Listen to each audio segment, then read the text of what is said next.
الرحمن الرحیم الحمد للہ الذی ہدانا لہذا وما كنا لنهتدی لولا ان ہدانا اللہ لقد جاءت رسل ربنا بالحق والصلاة والسلام حیت والاکرام علی سید اسلم ما فی الوجود سر اللہ فی کل موجود نقطۃ دائرۃ الوجود صاحب لواء الحمد والمقام المحمود الخاتم لما سبق والفاتح لمن المعلن الحق بالحق ابی القاسم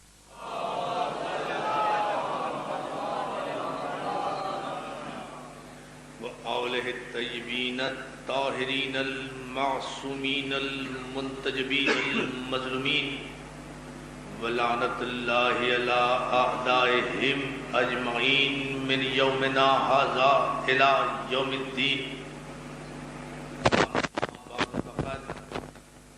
قال سبحانہ وتعالی فی محکم کتابہ الحکیم بسم اللہ الرحمن الرحیم یا ایہا الذین آمنوا من یرتد منکم عن دینہ فیأت اللہ بقوم.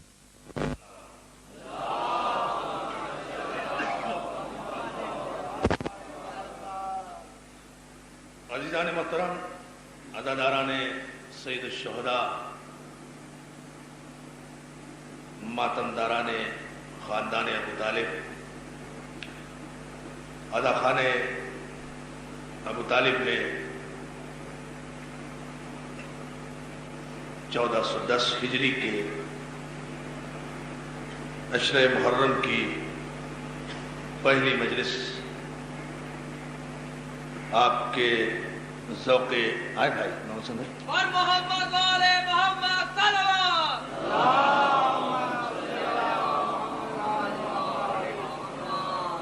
آپ کے بہترین ذوق سماعت کی نظر ہے.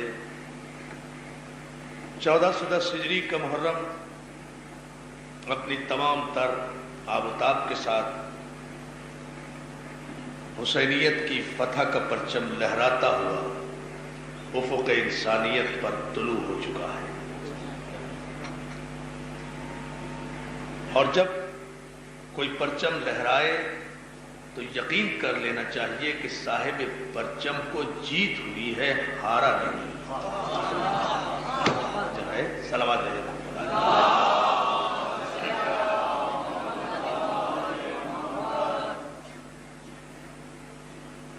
یہ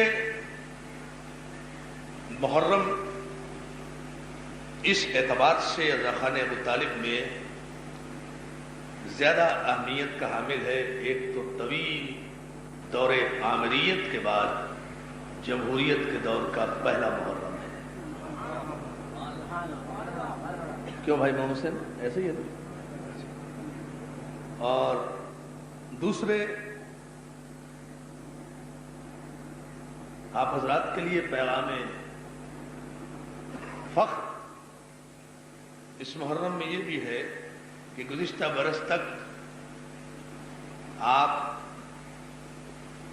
جب اس رضا خان ابو طالب میں آتے رہے تو یہ یقینی کیفیت نہیں تھی کہ یہ ہمارا ہے بھی یا نہیں.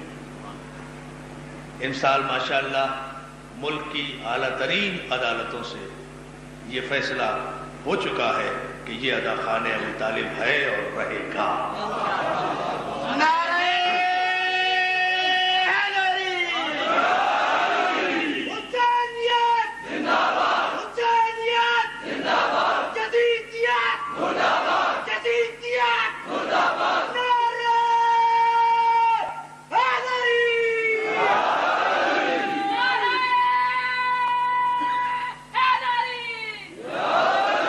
ماشاءاللہ باقر بلگامی صاحب اور اس انجمن کے صدر اور اراکین اور یہاں کے نوجوان اور قوم کی دعاؤں کے نتیجے میں اور ان کی محنتوں کے نتیجے میں آپ مقدمہ جیت گئے ہیں، اور انشاءاللہ عنقریب آئندہ برس جب آپ آئیں گے تو مولا نے اگر چاہا تو یہاں سرکار ابو طالب کا شایع نشان اعلیٰ خانہ تعمیر ہوا۔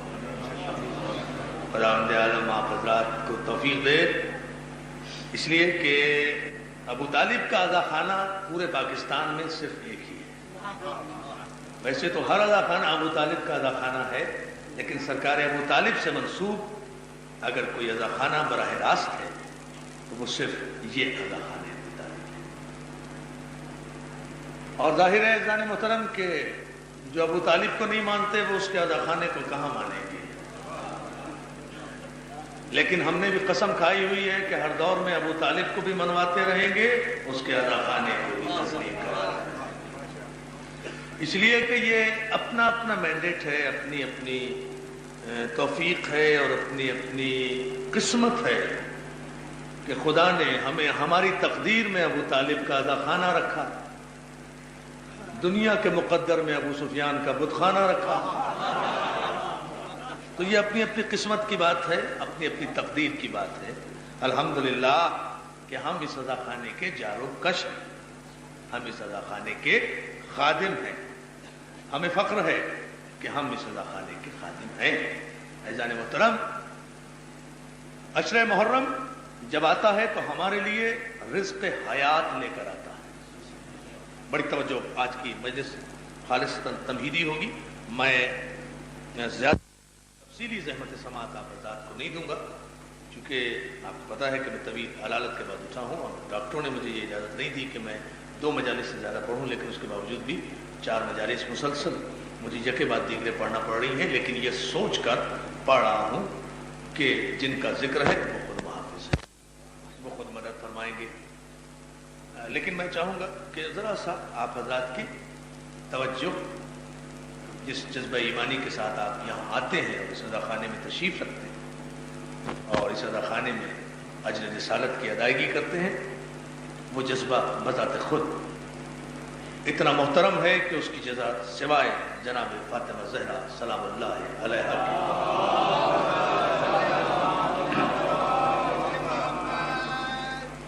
یہ محرم کی جو 10 دن ہوتے ہیں یہ ہمارے لیے رزق حیات فراہم کرتے ہیں۔ ان 10 دنوں میں ہم حسین کے صدقے میں ملت مسلمہ کو اتنا رزق علم تقسیم کرتے ہیں جو سال بھر ہزاروں کتابوں کے مطالعے کے بعد بھی ملت کو نصیب نہیں ہوتا۔ اب جو ہے نا، اتنا رزق علم ہم فراہم کرتے ہیں کہ سال بھر اگر ہزاروں لائبریریز بھی چھان مارے اور ہزاروں دارالمطالعوں میں مطالعہ کریں تو بھی ملت مسلمہ کو اسلام، دین، شریعت، حق، باطل، ظالم، مظلوم، امر بالمعروف، نہی عن المنکر، حق و باطل کی تمیز، ظالم اور مظلوم کا امتیاز، اچھائی اور برائی میں فرق، نور اور نار میں فرق نہیں معلوم ہو سکتا جتنا ان 10 دنوں میں ہم ملت مسلمہ کے سماعتوں کی نظر کرتے ہیں کہ حسین تو آج بھی ساری کائنات کو رزق امتیاز حق و باطل عطا کر رہا ہے۔ رزق امتیاز حق و باطل ایسا ہے کہ جس امتیاز کو اگر محسوس نہ کیا جائے اور اگر یہ امتیاز کسی کو میسر نہ ہو تو یاد رکھیے نہ کلمہ توحید کا کوئی فائدہ ہوگا اور نہ کلمہ رسالت کا کوئی فائدہ ہوگا، اس لیے کہ کلمہ توحید کی بنیاد بھی اس ظالم اور مظلوم کے فرق ہی پر تو ہے۔ جب مسلمان بندہ یہ کہتا ہے کہ اشہد ان لا الہ الا اللہ، میں گواہی دیتا ہوں کہ کوئی عبادت کے لائق نہیں ہے سوائے اللہ کے، تو پہلے وہ تمام باطل خداؤں کا انکار کرتا ہے، پھر ایک برحق خدا کا اقرار کرتا ہے۔ صلوات بھیجے محمد۔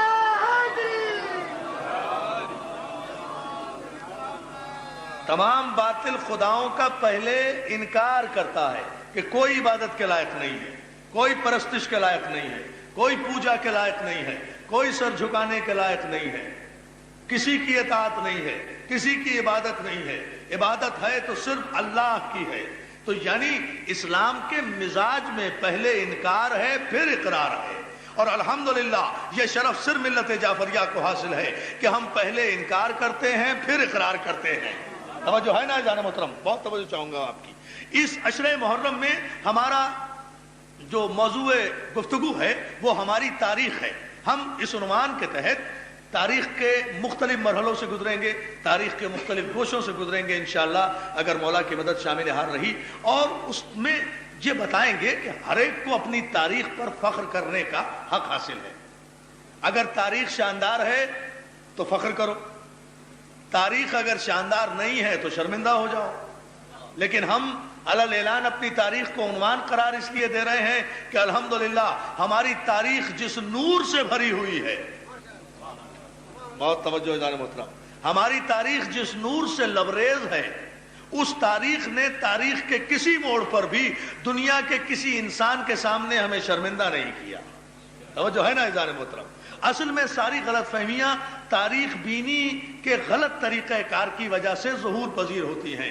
لوگوں نے دو تاریخیں دیکھی ہیں، ایک وہ تاریخ جو بادشاہوں کے دربار میں لکھی گئی، بڑی توجہ اس تمید پر، ایک وہ تاریخ جو بادشاہوں کے دربار میں لکھی گئی، ایک وہ تاریخ کہ جو بادشاہوں نے اپنے چشم و ابرو کے اشارے پر لکھوائی، ایک وہ تاریخ جس کا مورخ پہلے بادشاہ کے دربار میں بکا، پھر اس نے قلم اٹھایا، پھر اس نے اوراق لکھنے شروع کر دیے، اور علامہ ابن ابی الحدید معتزلی، پوری توجہ، یہ شارح نہج البلاغہ ہیں اور مسلمانوں کے بہت بڑے محدث اور مورخ اور مفسر ہیں، انہوں نے اپنی کتاب میں ایک واضح جملہ یہ لکھا ہے کہ تاریخ کی ابتدا اسلام میں اس زمانے سے ہوئی جس زمانے میں کہ اسلام میں اب ملوکیت اور بادشاہت کا آغاز ہوا، یعنی جب سے اسلام میں بادشاہت نے قدم جمائے تبھی سے تاریخ لکھی گئی۔ تو ظاہر ہے کہ بادشاہوں نے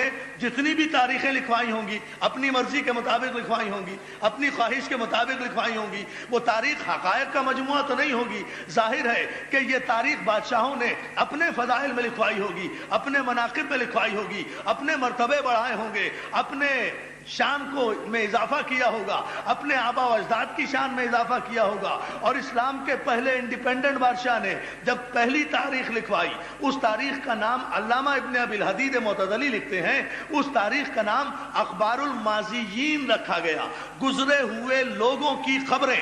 یہ تاریخ لکھی گئی، شام کا بادشاہ حکم دیتا رہا اور مورخ تاریخ مرتب کرتے چلے گئے، اور اس حکم کے ساتھ ساتھ تاریخ لکھی جاتی رہی کہ جتنے فضائل محمد و آل محمد کے ہیں وہ سب تاریخ سے نکال دیے جائیں، اور جتنے فضائل بادشاہ کے خاندان کے ہیں وہ سب تاریخ کا حصہ بنا دیے جائیں۔ نہ صرف تاریخ، بڑی توجہ دوستو، نہ صرف تاریخ لکھی گئی، اس انداز میں تاریخ بنائی گئی، تاریخ نویسی نہیں ہوئی بلکہ تاریخ سازی ہوئی۔ تاریخ لکھنا اور ہوتا ہے، تاریخ گھڑنا اور ہوتا ہے، تاریخ سازی اور ہوتی ہے۔ تاریخ اگر لکھی جاتی تو انصاف کے تقاضوں کے ساتھ لکھی جاتی، تاریخ اگر لکھی جاتی تو انصاف کے تمام تر تقاضے پورے کیے جاتے، لیکن تاریخ لکھی نہیں گئی، تاریخ بنائی گئی، تاریخ سازی ہوئی، تاریخ بادشاہ کے چشم و ابرو، پوری توجہ، چشم و ابرو کے اشارے پر لکھی گئی۔ ایک طرف تاریخیں اور روایتیں لکھی گئیں، راوی خریدے گئے، روایتیں خریدی گئیں، حدیثیں خریدی گئیں، محدث خریدے گئے،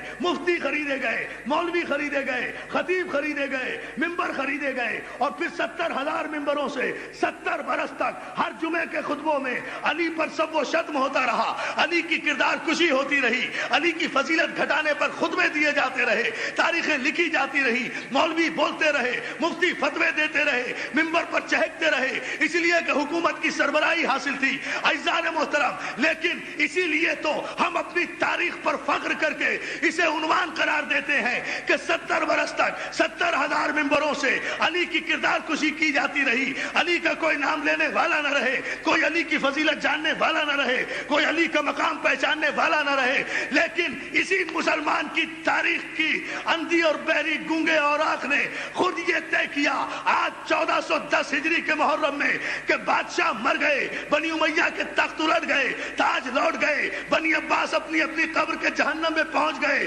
تاریخ مٹ گئی، مورخ مٹ گئے، راوی مٹ گئے، روایتیں ختم ہو گئی، حدیثیں ختم ہو گئی، محدث مٹ گئے، قلم مٹ گئے، کرتاز عباس مٹ گئے، تاریخیں ختم ہو گئی، تخت الٹ گئے، بیت المال ختم ہو گیا، پاور آف اسٹیٹ ختم ہو گئی، پاور آف ویلتھ ختم ہو گئی، پاور آف کمیونیکیشن ختم ہو گئی، راوی ختم ہو گئے، افسر ختم ہو گئے، دربار ختم ہو گئے، مشیر ختم ہو گئے، وزیر ختم ہو گئے، بادشاہوں کی تلواریں ٹوٹ گئی، علی دشمنی کرنے والے سب کے سب اپنی قبروں کے جہنم میں پہنچ گئے، مگر میرا علی اور اس کی اولاد کل بھی علی تھا، آج بھی علی ہے اور قیامت تک علی رہے گا۔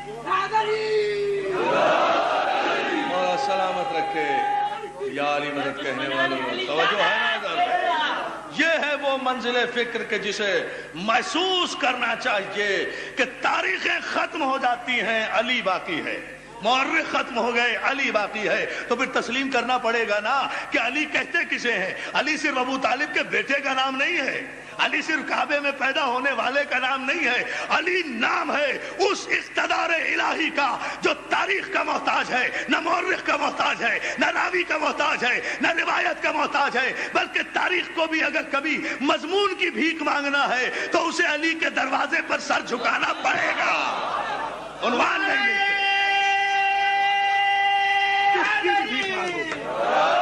مضمون کی بھی تاریخ کے اوراق کو مضمون نہیں ملتا اگر تاریخ کے اس موڑ سے کسی بھی رخ سے علی اور اولاد علی کو ہٹا دیا جائے، اولاد ابو طالب کو ہٹا دیا جائے۔ عزیزان محترم، ہماری تاریخ اسی لیے قابل فخر کارناموں کی تاریخ ہے۔ ہماری تاریخ میں آپ کو قتل نظر نہیں آئے گا، خون نظر نہیں آئے گا، خون خرابہ نظر نہیں آئے گا، وحشت نظر نہیں آئے گی، بربریت نظر نہیں آئے گی، توجہ ظلم نظر نہیں آئے گا۔ ہماری تاریخ میں آپ کو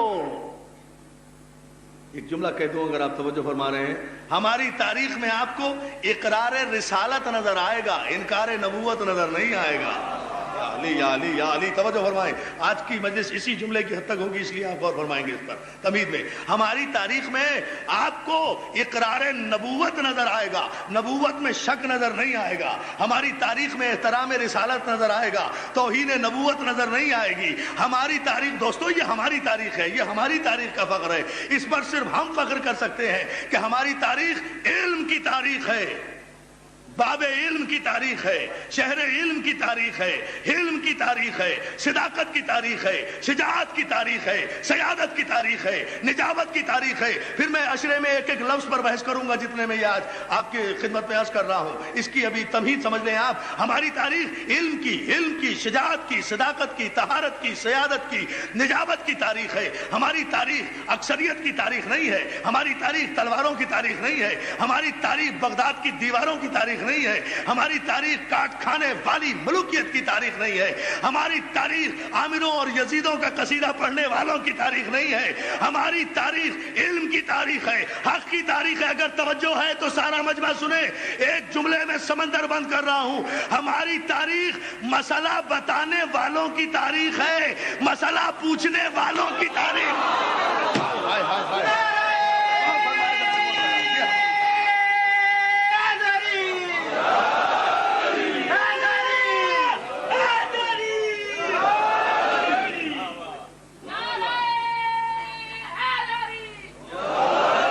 ہماری تاریخ مسئلہ پوچھنے والوں کی تاریخ نہیں ہے، مسئلہ بتانے والوں کی تاریخ ہے۔ ہماری تاریخ ہلاک ہونے والوں کی تاریخ نہیں ہے، ہلاکت سے بچانے والوں کی تاریخ ہے۔ ہماری تاریخ مشکلوں میں پڑنے والوں کی تاریخ نہیں ہے، مشکل کشائی کرنے والوں کی تاریخ ہے۔ ہماری تاریخ مظلوم کے ہاتھ باندھنے والوں کی تاریخ نہیں ہے، قاتل کے ہاتھ کھولنے والوں کی تاریخ۔ توجہ نہیں فرمائی آپ نے اس جملے پر عزیزان محترم، یہ وہ تاریخ ہے کہ جس پہ ہم فخر کرتے ہیں، اس لیے کہ یہ تاریخ درباروں میں پروان نہیں چڑھی، یہ تاریخ معصوم گھرانے سے امین سینوں کی طرف منتقل ہوئی۔ صلوات بھیجے نا محمد علیہ، معصوم گھرانے سے یہ تاریخ عزیزان محترم معصوم گھرانے سے امین سینوں کی طرف منتقل ہوتی ہوئی آئی ہے. اس تاریخ، ہماری تاریخ نے، ہم جن رہبروں کے ماننے والے ہیں، ہم جن معصومین کے ماننے والے ہیں، انہوں نے ہمیں تاریخ کے کسی موڑ پر شرمندہ نہیں کیا. جہاں بھی گئے فخر کے ساتھ گئے. کوئی گوشہ تاریخ اسلام کا ایسا نہیں ہے جہاں محمد و اہل بیت محمد نے روشنی نہ ڈالی ہو. عزیزان محترم، اور پھر یہ بڑی عجیب بات ہے، لوگوں کی تاریخ دولت کی بیساکھی پر کھڑی ہوئی، ہماری تاریخ امامت کے سہارے یا علی کہہ کر کھڑی. لوگوں کی تاریخ حکومت کی بیساکھیوں پر کھڑی ہوئی، ہماری تاریخ علی کے سہارے کھڑی ہوئی. لوگوں کی تاریخ خزانوں کی بیساکھیوں پر کھڑی ہوئی، ہماری تاریخ بوریے پر بیٹھ کر مرتب ہوئی. بہت توجہ، ہماری تاریخ بوریے پر بیٹھ کر مرتب ہوئی. اور تاریخ تو ہم نے عنوان رکھ لیا، ہماری تاریخ وہی ہے جو قرآن کی تعریف ہے. میں نے بہت بڑا جملہ کہا ہے اور میں یہاں سے مضمون کی طرف آ رہا ہوں. تاریخ تو ہم نے نام رکھا ہے، میں ورنہ یہ نام رکھا نہیں جا سکتا نا کہ ہمارا قرآن، ورنہ میں کہتا کہ ہمارا قرآن. لیکن میں نے کہا کہ ہماری تاریخ قرآن سے ہٹ کر نہیں ہے، ہماری تاریخ قرآن سے متصادم نہیں ہوتی. قرآن نے جو کچھ کہا وہ ہماری تاریخ بن گیا. توجہ ہے، قرآن جو کچھ کہتا رہا وہ ہماری تاریخ بنتا رہا. ہم اس تاریخ کو سینے سے لگاتے رہے جو قرآن کی تائید کرتی رہی، اس تاریخ کو مسترد کرتے رہے جو قرآن کو مسترد کرتی رہی. یہ ہمارا معیار رہا ہے، یہ ہمارا ماضی رہا ہے. اور ہم ان 1400 برسوں میں انشاءاللہ آئندہ مجالس میں یہ تفصیلات عرض کروں گا کہ کہاں کہاں سے ہماری تاریخ گزری، کس کس مرحلے سے یہ تاریخ گزر کر الحمدللہ آج یہ عزاخانے سجے ہوئے ہیں. آج ہزاروں کی تعداد میں مومنین موجود ہیں، لاکھوں کی تعداد میں عزاخانے آج ساری دنیا میں پائے جاتے ہیں، کروڑوں کی تعداد میں محمد و اہل بیت محمد کے ماننے والے اور پرستار موجود ہیں. آج کی اس ایک جملے پر میں اپنی پوری گفتگو مرکوز رکھوں گا جب تک بھی مجھ میں طاقت رہی بولنے کی، کہ ہماری تاریخ احترام رسالت کی تاریخ ہے. اس لیے کہ قرآن نے احترام رسالت کا حکم دیا ہے. من یطع الرسول فقد اطاع اللہ، جس نے رسول کی اطاعت کی اس نے اللہ کی اطاعت کی.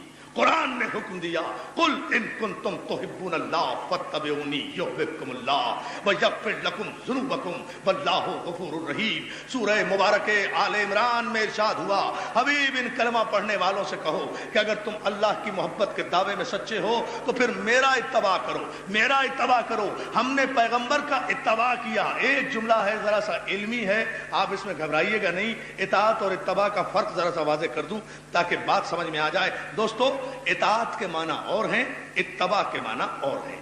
اطاعت کا معنی ہے اوبے کرنا، فرما برداری کرنا.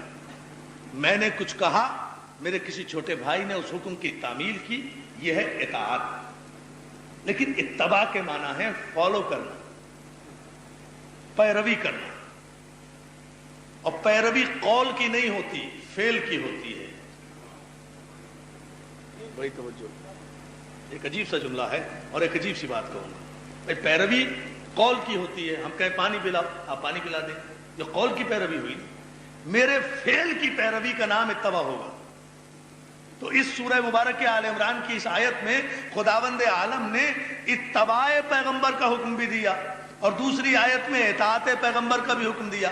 یعنی جو پیغمبر کہے اسے بھی مانو، جو پیغمبر کرے وہ بھی کرو. بات ابھی سمجھ میں نہیں آئی، پھر سمجھیں. اسے دو رخ دکھاؤں گا اتباع کے. جو پیغمبر ارشاد فرمائیں اسے تسلیم کرو، یہ ہے قول، یہ ہے اطاعت. جو پیغمبر کہیں اسے تسلیم کرتے جاؤ بلا چونو چرا. اتباع کیا ہے؟ اتباع پیغمبر یہ ہے کہ جو بھی پیغمبر نے کیا، جو فعل بھی کیا، جو عمل بھی کیا، تمہیں بالکل وہی کرنا ہے. اس میں نہ اجتہاد کرنا ہے، نہ روایت لگانی ہے، نہ ہیر پھیر کرنا ہے، نہ اپنی عقل سے آپ کو کوئی فیصلہ کرنا ہے. جو پیغمبر نے کیا، جس طرح پیغمبر نے کیا. اسی لیے پیغمبر نے اس دنیا سے جانے سے پہلے قول بھی پیش کیا، فعل بھی پیش کیا، ورنہ ہمیشہ یہ رہا ہے کہ کبھی پیغمبر نے قول کہا تو فعل نہیں دیا، فعل کہا تو قول نہیں کہا۔ لیکن حج آخر سے واپسی پر میدان غدیر خم میں جب پیغمبر پہنچے ہیں تو 1,34,000 کے مجمع کو روک کر، صحابہ اکرام کو روک کر، یا ایھا الرسول بلغ ما انزل الیک من ربک فإن لم تفعل فما بلغت رسالتہ، حبیب پہنچا دو، اگر تم نے نہ پہنچایا تو ہم یہ سمجھیں گے کہ تم نے کوئی پوری توجہ کار رسالت انجام نہیں دیا۔ تو دوستو یہ واحد مقام ہے کہ جہاں ایک ہی وقت میں پیغمبر نے اطاعت کا بھی حکم دیا، اتباع کا بھی حکم دیا۔ پیغمبر نے قافلے کو روکا، قافلے میں سے واقعہ آپ کا سنا ہوا ہے وہ نہیں پڑھنا، ایک جملہ اتباع کا سمجھا رہا ہوں۔ قافلے میں سے ابو طالب کے بیٹے علی کو اٹھایا، علی کو اپنے ہاتھوں پر بلند کیا، بلند کر کے اپنی زبان سے کیا کہا؟ زبان سے کہا من کنت مولا ہو فہذا علی المولا، جس کا میں مولا اس کا یہ علی مولا۔ تو پیغمبر کا قول کیا ہوا؟ پیغمبر کا قول کیا ہوا؟ جس کا یہ مولا، جس کا یہ مولا اس کا علی مولا، جس کا نبی مولا اس کا علی مولا، یہ ہے اطاعت پیغمبر۔ اب مسلمانوں پر واجب کیا کہ جو کچھ پیغمبر نے کہا اس کی اطاعت کریں، اس کی اطاعت کریں۔ یعنی پیغمبر نے کہا کہ مولا جس کا میں مولا اس کا یہ علی مولا، تو اب اطاعت رسول یہ ہے۔ شاہ جی بھائی بالکل صاحب محمد حسین بھائی یہ دیکھیں بڑی عجیب فکر ہے۔ پیغمبر نے کہا کہ جس کا میں مولا اس کا یہ علی مولا، تو پیغمبر نے قول فرمایا نا، اطاعت قول کی ہوتی ہے۔ تو جب پیغمبر نے ابو طالب کے بیٹے کو مولا کہہ دیا تو اب قیامت تک ہر مسلمان کا فرض ہے کہ وہ علی کو مولا مانے، یہ اطاعت پیغمبر ہوگی۔ لیکن اتباع پیغمبر کا بھی تو حکم ہے۔ پیغمبر کا اتباع کیا ہے کہ جو پیغمبر نے کیا وہ تم بھی کرو۔ تو دوستو پیغمبر کے قول کی اطاعت تو یہ ہے کہ ہر دم مولا مولا کہتے رہو، اور پیغمبر کا اتباع یہ ہے کہ پیغمبر نے میدان غدیر خم میں صرف کہا نہیں بلکہ علی کو اٹھایا ہاتھوں پہ بلند کر کے۔ اب اتباع پیغمبر قیامت تک یہ ہے کہ جسے پیغمبر جھکا دے اسے تم جھکا دو، جسے پیغمبر اٹھا دے، جسے بلند کر دے، اتباع پیغمبر۔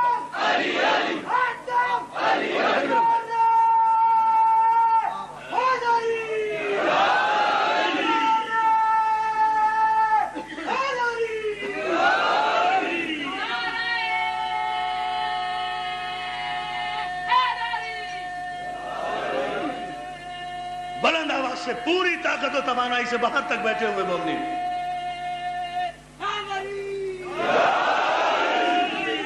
وہ جو ہے نا بھئی قول کیا ہوا؟ قول یہ ہے کہ من کنت مولا، فعل یہ ہے کہ بلند کیا۔ اب اتباع پیغمبر کیا ہے کہ جسے پیغمبر بلند کرے اسے بلند کرو۔ پیغمبر کے بلند کو پست کرنا ظلم، پیغمبر کے پست کو بلند کرنا ظلم۔ کاش میں اس جملے کی تہ تک آپ کو پہنچا سکتا۔ فلسفے کی زبان یہی ہے، منبر کے آداب یہی ہے۔ پیغمبر نے علی کو بلند کیا، تو اتباع پیغمبر کیا ہے؟ اس وقت تک مسلمان اللہ کا دوست نہیں ہو سکتا۔ قرآن کی آیت کی روشنی میں میرے حبیب جب تک فاتبعونی تیرا اتباع نہ کرے، تیرا اتباع بھی کرنا ہے، تیری اطاعت بھی کرنا ہے۔ اچھا دنیا یہ کہے کہ صاحب ٹھیک ہے ہم رسول کو دیکھتے رہے، اتباع کرتے رہے، رسول نے نماز پڑھی جیسے انہوں نے پڑھی ہم بھی پڑھ رہے ہیں، انہوں نے قیام کیا ہم نے بھی قیام کیا، اتباع ہے۔ انہوں نے قعود کیا ہم نے بھی قعود کیا، انہوں نے سجدہ کیا ہم نے بھی سجدہ کیا۔ توجہ ہے؟ انہوں نے ہجرت کی ہم نے بھی ہجرت کی، انہوں نے جنگ کی ہم نے بھی جنگ کی، وہ میدان میں گئے ہم بھی گئے، جیسے جیسے رسول کرتے رہے ہم بھی کرتے رہے۔ تو کیا اتباع رسول کا حق پورا ہو گیا؟ تو رسول تو سوتے بھی تھے۔ بڑی ایک عجیب سی بات کہنے جا رہا ہوں اگر آپ غور کریں بھائی، اتباع تو رسول کا زندگی کے ہر شعبے میں کرنا ہے نا۔ جاگو رسول کی طرح، سو رسول کی طرح، اٹھو رسول کی طرح، بیٹھو رسول کی طرح، نماز پڑھو رسول کی طرح، روزہ رکھو رسول کی طرح، حج کرو رسول کی طرح، ارکان ادا کرو رسول کی طرح، زندگی گزارو، یہی ہے نا اتباع رسول۔ تو چلیے سارے اقدامات تو آپ کر لیں گے اتباع رسول، سونے میں اتباع رسول کیسے کریں گے؟ سونے میں آپ میرا اتباع نہیں کر سکتے، سونے میں خود اپنا اتباع نہیں کر سکتے۔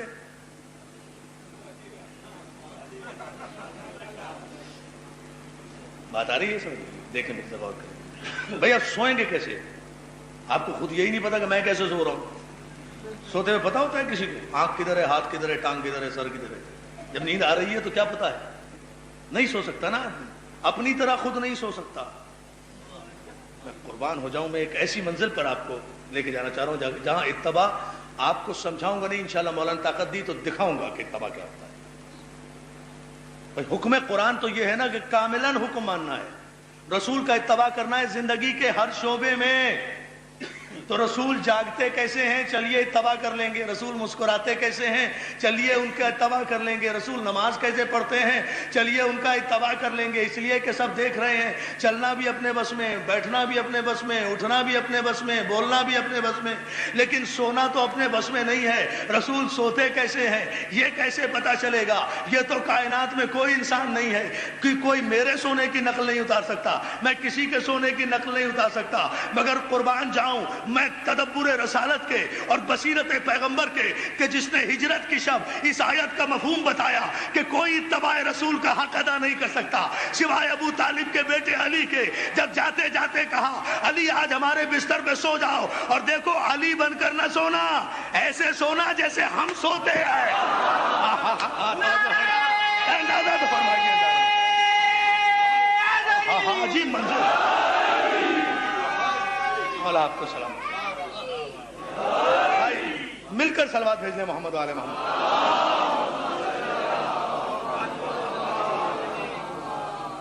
ایسے سونا حکم کیا ہے؟ تمام تاریخ متفق ہے، اور یہ اہم ترین جملہ ہے، اور اس پر آپ حضرات توجہ فرمائیں گے کہ تمام تاریخ متفق ہے کہ پیغمبر اسلام نے کہا، یہ ہے ہماری قابل فخر تاریخ، علی ہم جا رہے ہیں، تم سو جاؤ، سو جاؤ، لیٹ جاؤ نہیں۔ ما آتاکم الرسول فخذوہ وما نہاکم عنہ فانتہوا، جو رسول تمہیں دے اسے لے لو، جس سے منع کرے اس سے رک جاؤ۔ اطاعت مطلقہ رسول کی یہ ہے۔ تو اب رسول کا حکم ہے کہ سو جاؤ، لیٹ جاؤ نہیں۔ لیٹنے کے لیے تو کسی کو بھی کہہ سکتے تھے، سارے لیٹنے کے بادشاہ تھے، ہے نا؟ لیٹنے کا مسئلہ نہیں تھا، مسئلہ ہے سونے کا، کہ سو بستر پہ علی ہم جا رہے ہیں تم سو جاؤ۔ عجیب کریٹیکل سچویشن ہے بھائی۔ کافروں نے مشورہ کیا ہے آپس میں، 40 قبیلے تیار ہوئے ہیں، 40 تلواریں تیار ہوئی ہیں، ایک رسول ہے اس کو قتل کرنا ہے، اور اس کے بعد گھر کا گھیراؤ کیا ہے، اور اس کے بعد رات کو سوتے میں قتل کرنا ہے، بستر پہ قتل کرنا ہے۔ اللہ حکم دیتا ہے کہ یہ منصوبہ بنایا گیا ہے، تم ہجرت کر جاؤ، علی کو بستر پہ سلا جاؤ، مگر علی کو کہتا ہے کہ سو جائے۔ ہم لوگ کہتے ہیں صاحب علی سوئے کیسے اتنی تلواروں کے سائے میں؟ کسی کو نیند آ سکتی ہے؟ کراچی میں 22 ڈکیتیاں پڑ جائیں تو رات کو لوگ جاگتے رہتے ہیں، ہے نا؟ ہوتا ہے نا؟ پچے جائے کہ علی جو چاروں طرف سے گھر گھرا ہوا ہے دشمنوں میں، قاتلوں میں، برہنہ تلواریں، اکیلے تنہا، رسول رحمت بھی ہجرت کر کے چلا گیا، ساتھ بھی کوئی نہیں، پھر بھی اطمینان سے، اور سونا بھی ہے، کروٹ بھی نہ لینا علی، چادر کا پلو اٹھا کے بھی نہ دیکھنا۔ دیکھیں بہت تدبر سے سنیں اس مسئلے کو۔ علی تمہیں سونا ہے، اور دیکھو سونا بھی ہے نبی بن کر، آپ اس جملے کی قدر نہیں کرتے۔ علی تمہیں سونا ہے نبی بن کر، آج تمہیں نبوت کا بھیس بدلنا ہے، جاگنے میں نہیں۔ صلوات بھیج دیں محمد آل محمد پر۔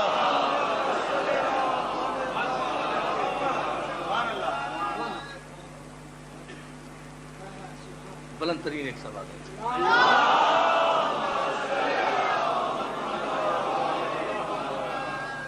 علی آج تمہیں بھیس بدلنا ہے کس کا؟ نبوت کا۔ آج تمہیں ہمارے بستر پر نبی بن کے لیٹنا نہیں ہے، سونا ہے۔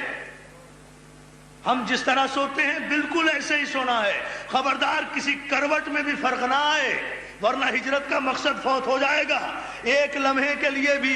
اب اس میں مجھے کسی دلیل کی کیا ضرورت ہے؟ خود کافروں کا تمام رات یہ بستر پر دیکھنا کہ علی نہیں نبی سو رہا ہے، خود اس بات کی دلیل ہے کہ ابو طالب کا بیٹا آج علی تھا ہی نہیں، آج نبی بن کے ایسا سویا کہ روزمرہ کے دیکھنے والے نہیں پہچان سکے.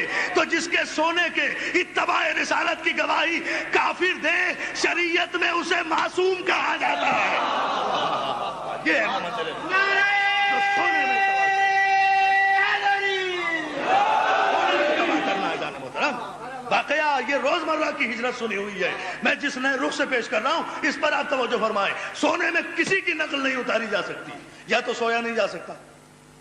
بھئی اگر میں یہ دیکھوں کہ بھائی محمد حسین دھنجی صاحب دائیں کروٹ میرے ساتھ کافی دن سوئے ہیں، میں نے انہیں سوتے ہوئے دیکھا ہے، یہ سو رہے ہیں دائیں کروٹ سوتے ہیں، دائیں کروٹ سوئیں گے، دائیں رخسار کے نیچے دایاں ہاتھ ہوگا. مجھے پتا ہے کہ کس طرح سوئیں گے، خراٹے کیسے لیں گے، ہے نا مجھے معلوم. تو میں جاگتے ہوئے تو ان کی نقل اتار سکتا ہوں، لیکن اگر خود ہی سو گیا تو مجھے خود ہی نہیں پتا میں کیسے سو رہا ہوں. اندازہ تو فرمائیے نا ادھر محترم. مجھے خود ہی یہ علم نہیں کہ میں کیسے سو رہا ہوں تو میں ان کی نقل کیسے اتاروں گا، کیسے پتا چلے گا؟ عزیزان محترم، علی بستر پر اگر نہیں سوتے تو حکم رسالت کی خلاف ورزی ہے، اس لیے کہ حکم سونے کا ہے. اگر جاگتے ہیں تو حکم رسالت کی خلاف ورزی. اگر سو جائیں تو کیا پتا علی کو کہ پیغمبر کی کروٹ کیسی تھی، انوٹ کیسی تھی، شکن کیسی تھی، سوتے کس طرح تھے، استراحت کیسے فرماتے تھے، تکیہ کیسا ہوتا تھا، چادر کیسی ہوتی تھی، رسول کا بستر، رسول کا تکیہ، اطمینان کی چادر، اطمینان کی چادر. سو بھی گئے علی.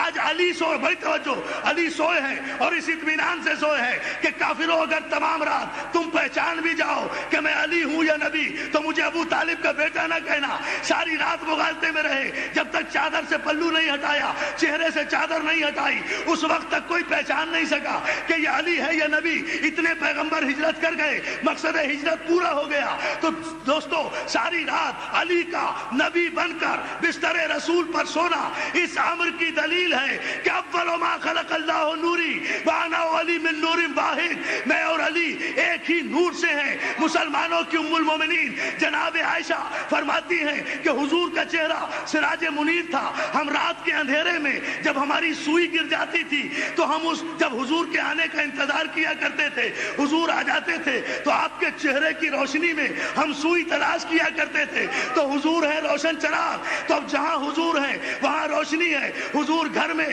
تو روشنی گھر میں، حضور مسجد میں تو روشنی مسجد میں، حضور منبر پر تو روشنی منبر پر، حضور بستر پر تو روشنی بستر پر. تو حضور کے چہرے سے جو نور ساطع ہوتا تھا، جہاں حضور ہیں وہاں روشنی ہے. یہ کافروں کا تمام رات علی کو نبی سمجھنا کیا اس بات کی دلیل نہیں ہے کہ انا علی من نور واحد؟ ایک چراغ چلا گیا، روشنی میں فرق نہیں آیا.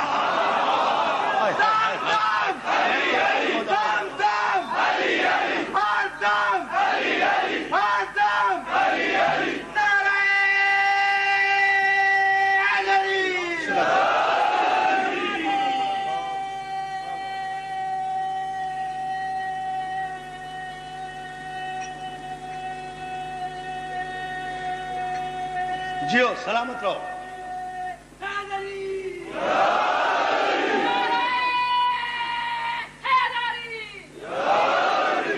دوستو ظاہر ہے کہ روشنی تو باقی رہی ہوگی نا.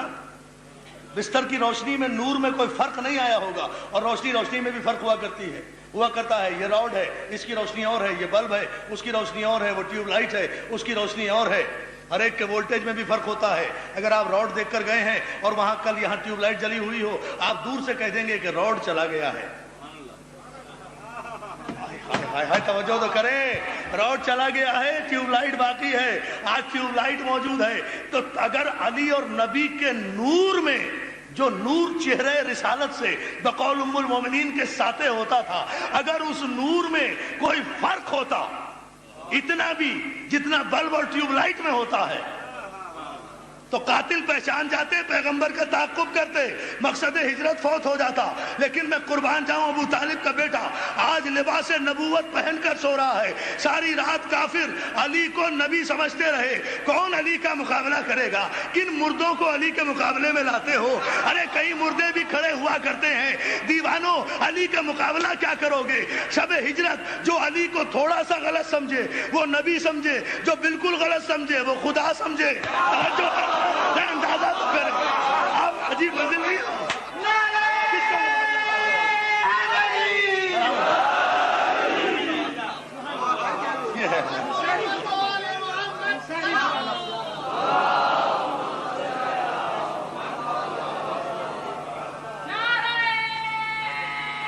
اور جو ہے بھائی مولا آپ کے ساتھ جو کچھ غلط سمجھے وہ نبی سمجھے، جو بالکل غلط سمجھے وہ خدا سمجھے، اور جو ہماری طرح علی کو صحیح سمجھے پھر ان کی منزلت کو کوئی اندازہ ہے؟ صلوات بھیج دیں آپ محمد علیہ. ہم صحیح سمجھے. ہم نے نہ علی کو خدا مانا نہ نبی مانا، ہم نے علی کو علی مانا.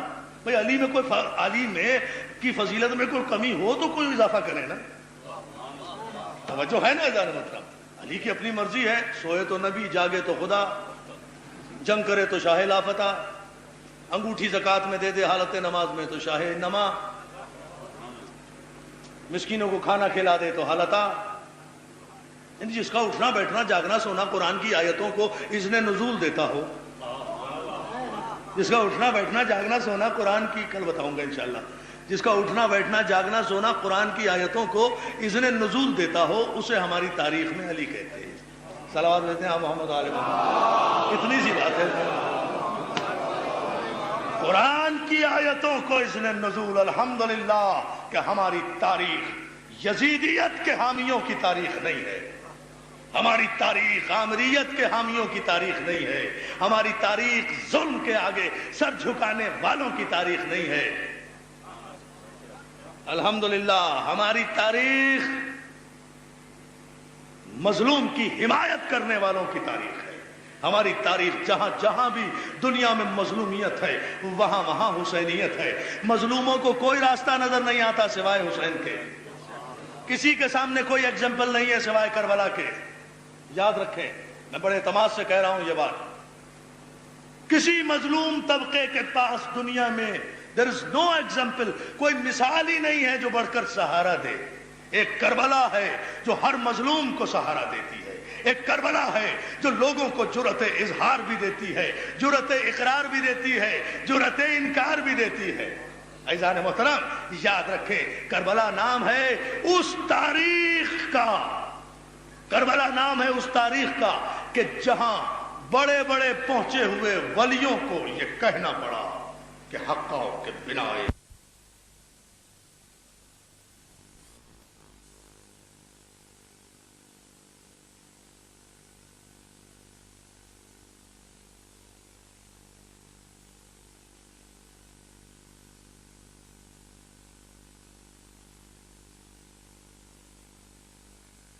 عقل کی تاریخ. اور اس تاریخ کا آغاز آج یکم محرم کو ہو رہا ہے. یہ عقل کی تاریخ ہے، حماقتوں کی تاریخ نہیں ہے کہ یوم شہادت بھی منا رہے ہیں اور خوشی کا پیغام بھی دے رہے ہیں. بھئی اگر کسی کی شہادت ہے، کسی کی وفات ہے تو غم مناؤ. یہ ہے پیمانہ.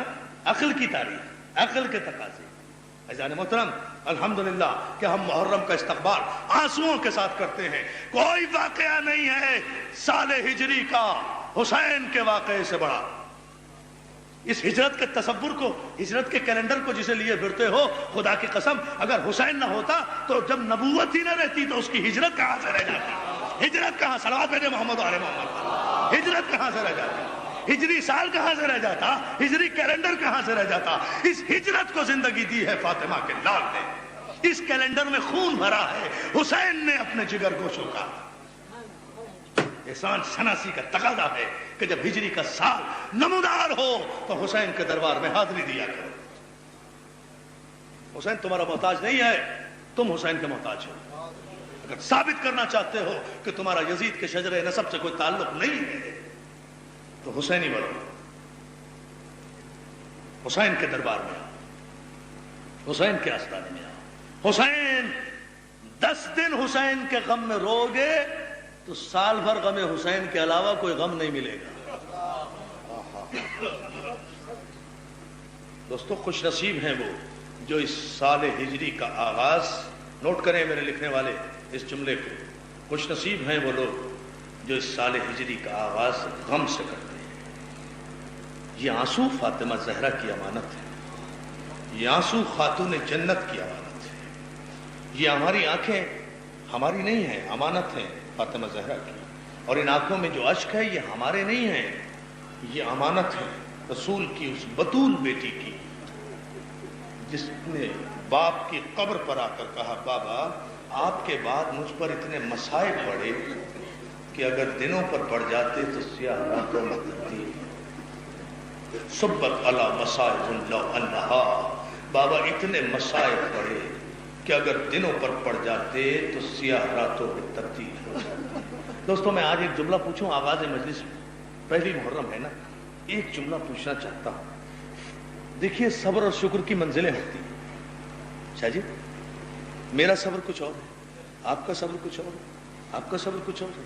ایک متقی کا صبر کچھ اور ہے، ایک فقیہ کا صبر کچھ اور ہے، ایک عالم کا صبر کچھ اور ہے. ایک نمازی اور پرہیزگار، ایک عابد شب زندہ کا صبر اور ہے، ایک ولی کا صبر اور ہے. صبر کے درجے ہیں نا، جتنا ایک ولی صبر کر سکتا ہے میں نہیں کر سکتا. لیکن ان سب کے صبر سے زیادہ صبر ہے فاطمہ زہرا کا صبر. ان سے زیادہ تو صابرہ کوئی نہیں ہوگا، کائنات میں کوئی نہیں گزرا ہوگا. اس جیسی صابرہ بی بی اگر اپنے باپ کی قبر پر آ کر شکوہ کر دے اپنے مصائب کا، تو پھر مصائب کی انتہا سمجھو کہ کیا گزر گئی ہوگی جو بی بی نے شکوہ کیا. اور یہ سوچ سوچ کے روتے رہو. کسی معمولی آدمی نے شکوہ نہیں کیا، صبر کی پروردگار بی بی ہے. یہ کیا جملہ میں نے میرے زبان سے نکلا، یہ صبر کی پروردگار. کوئی معمولی مصیبت پر اس نے شکوہ نہیں کیا ہوگا، کوئی بہت ہی بڑی قیامت گزر گئی ہوگی جو تاریخ نے ہم تک نہیں پہنچائی.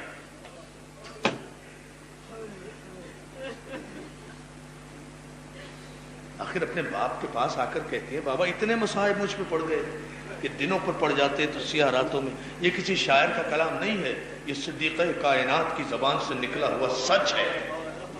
صدیقہ کائنات کی زبان سے نکلا ہوا سچ ہے.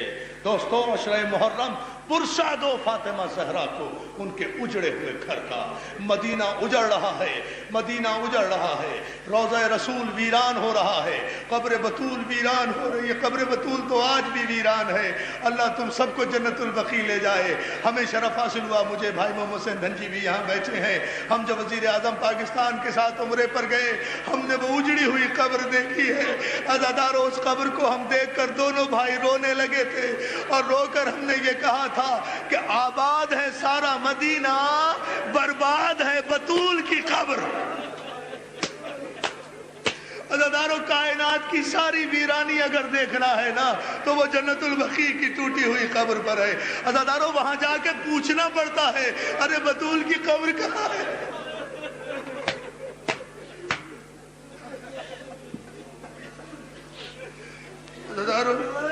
جس مقام پر ہم مدینے میں گئے ہیں ہمیں قدم قدم پر بطول کا گھرانہ یاد ہے. جس جگہ گئے ہیں، ہاں میری جان، ہاں میرے بھائی، میں پھر پڑھتا ہوں، آباد ہے سارا مدینہ، برباد ہے رسول کی بیٹی کی قبر. ویرانی ویرانی ایسی کہ کوئی پوچھنے والا نہیں.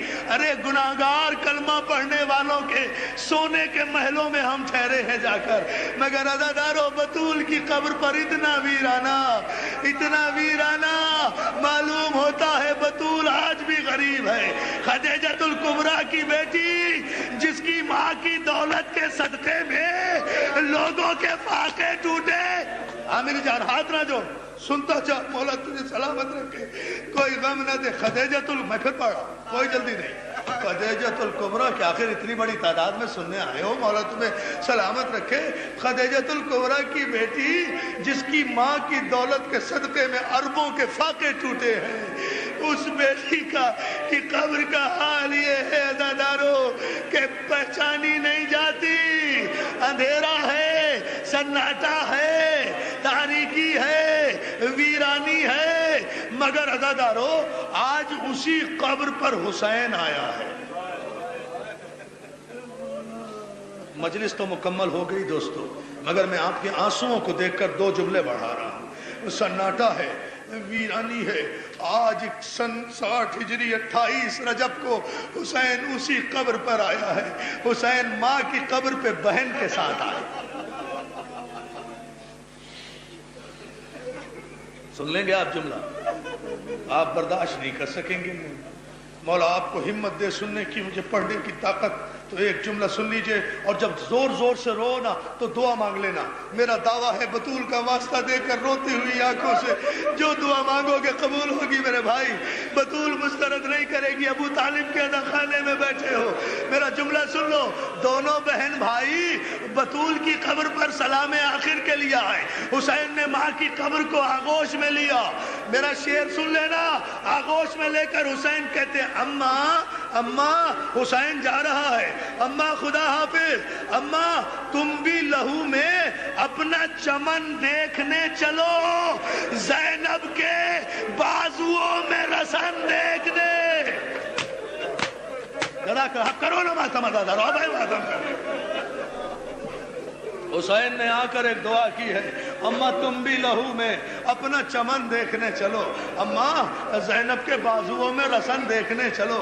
عزادارو جملہ سنو گے، حسین کہتا ہے اماں اماں حسین سلام آخر کے لیے آیا ہے، اماں حسین اب مدینے واپس نہیں آئے گا، اماں دعا کرنا نانا سے کیا ہوا وعدہ پورا کروں، اماں دعا کرنا کہ جب اکبر کے سینے سے برچھی نکالوں تو میرے صبر میں کمی نہ آئے، اماں دعا کرنا جب اصغر کا تیر کھینچوں تو میرے صبر میں کمی نہ آئے، اماں دعا کرنا جب عباس کے بازو اٹھاؤں میرے صبر میں کمی نہ آئے۔ عزادارو جملہ سنیں گے آپ، ایک مرتبہ قبر زہرا میں زلزلہ آیا، قبر زہرا میں زلزلہ آیا، قبر زہرا سے آواز آئی، حسین حسین حسین میرا عباس کہاں ہے؟